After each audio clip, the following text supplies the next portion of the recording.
રહેશે। દેશમાં બનતા ગુનાઓમાં સિરિયલ બોમ્બ બ્લાસ્ટ જેવા હુમલાઓમાં સાયકલ મોપડે બાઇકનો ઉપયોગ કરવામાં આવેલ હોવાનું તપાસમાં ધ્યાને આવેલ છે।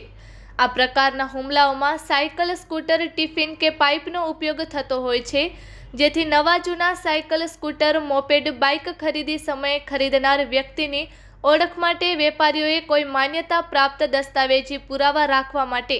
કચ્છ જિલ્લા મેજિસ્ટ્રેટ શ્રી આનંદ પટેલ દ્વારા ભારતીય નાગરિક સુરક્ષા સંહિતા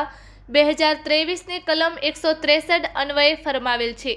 કે કચ્છ જિલ્લામાં મહેસૂલી હદમાં આવેલ તમામ જૂના નવા સાયકલ, સ્કૂટર, મોપેડ, બાઇક લે વેચ કરતા વેપારીઓ જૂના નવા સાયકલ, સ્કૂટર, મોપેડ, બાઇકના ખરીદ વેચાણ માટે નિયમોનું પાલન કરવાનું રહેશે। હુકમ અનુસાર કચ્છ જિલ્લાની મહેસૂલી હદમાં આવેલ તમામ જૂના નવા સાયકલ, સ્કૂટર, મોપેડ, બાઇક લે વેચ કરતા વેપારીઓએ નવા જૂના સાયકલ, સ્કૂટર, મોપેડ, બાઇક ખરીદી સમયે ખરીદનાર વ્યક્તિની ઓળખ માટે વેપારીઓએ કોઈ માન્યતા પ્રાપ્ત દસ્તાવેજી પુરાવા જેવા કે રાશન કાર્ડ, ચૂંટણી કાર્ડ વગેરે મેળવી તેની ખરાઈ કરી સાયકલ, સ્કૂટર, મોપેડ, બાઇક વેચાણ સમયે બિલમાં સાયકલ, સ્કૂટર, મોપેડ, બાઇકનો પ્રકાર, ચેસીસ નંબર, ગ્રાહકનું નામ, સરનામું, ટેલિફોન નંબર વગેરે લખવાનું રહેશે। ભારતીય નાગરિક સુરક્ષા સંહિતા 2023ની કલમ 215ની આદેશાત્મક જોગવાઈઓ ધ્યાને લઈ આ જાહેરનામાના ભંગ બદલ ભારતીય ન્યાય સંહિતા 2023ની કલમ 223 અન્વયે